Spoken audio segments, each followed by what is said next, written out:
might say, oh, it's missing a few pieces, right? Or we want it to look like this. And then that's where the plan comes in to develop a way to kind of fill in those missing pieces or get their picture to look like what they want it to look like. And, what are the execution steps we have to do to get there? So I'm Andy Voeltner. I work at Omni Financial, an independent, holistic financial planning firm here in Madison. We've been in business now for over 8 years. I've been in the industry for over 11. And we're located in Fitchburg. And really, we help take care of anything from individuals to businesses of any size. So we take a team approach to managing money and do our best to make sure we're taking care of the people that choose to work with us. Did you say there'd be a specific group of people that maybe you work with a little bit more just because of that's something you found like in the discovery of your practice that maybe you focused on a specific group of people more than others? I think that as the business has grown, I do have a decent amount of people who are running businesses, maybe small to medium-sized businesses, mainly because they want kind of a more advanced level of planning. But then off of those business owners come employee relationships and offshoot into families and referrals of that nature. So while I do have a main kind of contingent of people that are running some sort of small to mid-sized business, I have a lot of folks that are kind of, employed and working for those people as well. So typically, that's why I say families and businesses, because the families end up being multi-generational. Maybe I end up with the parents and the kids and we do multi-generational planning. And with businesses, a lot of times it's leading to, how are they passing these on to successors and how are they capitalizing on this so that the only value they have in retirement isn't just a business sale. Yeah. Right? And so a lot of business owners are counting on that. So how do they create wealth from this business in the meantime as well? When you said you do it from like a team approach, explain the team approach aspect that you use in your business to help work with your clients. So many different financial firms will hire advisors and have them kind of producing separately, kind of in silos for the firm. But the way that the advisor relationship works at my office is that I compensate them based on our firm profitability. So when a client calls in, regardless of their size, there's a fully engaged, experienced advisor that's ready to help them and is familiar with their situation, whether it's me or Cashton who works with me. And so we kind of have a filter system. They call in, they talk to our assistant Kizzy filters it to whoever's available and ready, and everyone is familiar with their situation, rather than kind of pairing off and saying, these are your clients, these are my clients, why don't you build your clients faster? So when someone calls in, they know they can get helped and they know they're getting helped by someone who's familiar with their situation. Sure, that's great. A little bit more, like you said, holistic at the beginning. As markets change, right? We've got fluctuations. Last few years have been probably a roller coaster in your world. What, I guess, as people are maybe looking for somebody to move their money to, if they've been managing themselves or maybe they've never had that representation, I guess what should they do to get prepared to meet with somebody? The preparation is really gathering statements and kind of making sure that they know what all the pieces of the puzzle are, right? You have things like their investment statements from past jobs, current jobs, right? 401k statements, life insurance statements, anything having to do with, taxes and all those things. And any estate documents that they may have, wills or not. And once you have all those documents together, you can kind of say, okay, well, how do all these pieces fit together?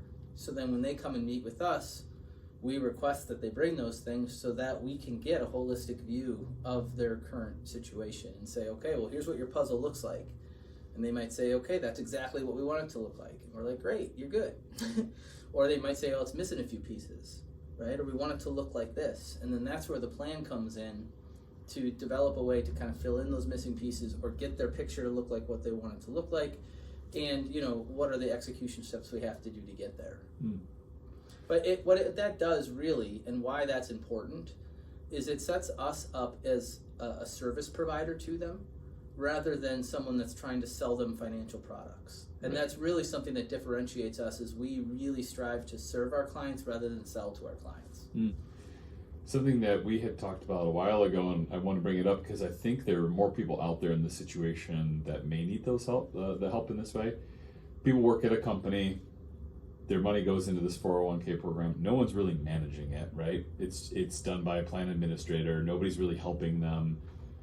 Are they, I shouldn't say allowed, but are they capable of working with somebody like you to then either pull that money out and roll it over to something else or manage those funds? Because, like I said, they're typically just dropped in a bucket and nobody really does or touches them at all, right? Because it's just set up on a, let's say, a very mild risk portfolio so that they're not losing money, right? So anyways, trying to bring the scenario around to something we've talked about before, and I'm just curious on what's possible. Each retirement plan is written differently. So some will allow you to pull it out while you're still working, right? It's called an in-service distribution.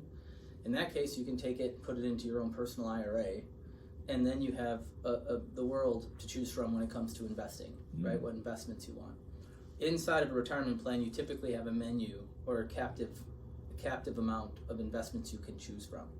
So certainly you can sit down with someone like myself and we can go through the menu, and based on who you are and what you're interested in, help kind of differentiate and pick which investments you would want based on your overall scenario.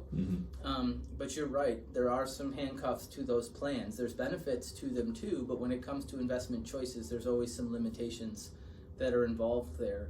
And a good advisor can really help you kind of mirror those things or balance those things out with outside investments that you may have. Sure. So you don't feel like you're just kind of plugging this thing in there and kind of seeing what happens. Yeah.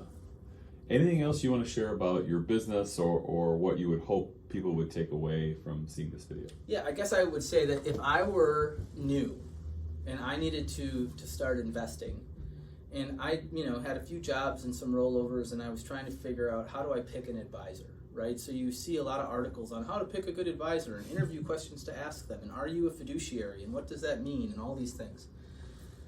The first thing I would do is I would probably figure out who my 5 closest people in life are, and I would say, who do you work with and why, right? And I would ask, and how do you pay them? Okay, and so if you can find somebody that has flexibility in how you pay so that you have choices, and you're going someplace where you already have an element of trust because they like their person, right? For example, if they say, well, I work with this guy, but I don't know, I never hear from him and I don't really like him. Well, they're out, right? She's out. If they say, oh, he's always on top of things, he calls me back right away, he reaches out to me and touches base with me, okay, you're coming in with at least a working knowledge of what the potential relationship could be. And I would say that relationship and the trust that's created is as important as anything else, right? But if you're just watching golf and you pick a company, right, and you want to work with that company because they're on a golf commercial, you're probably going to get hosed on fees. I mean, they're going to just take you to the cleaners because they have to pay for those commercials. Yeah. So it's kind of an interesting dichotomy. The better the company is known, typically, the more they treat everyone like a nail, and the more expensive they can end up being.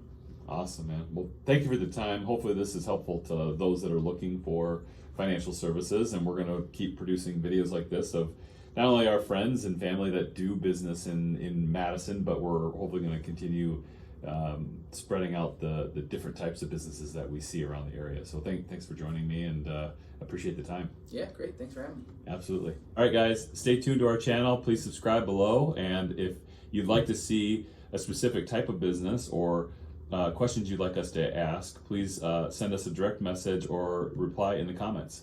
All right, take care.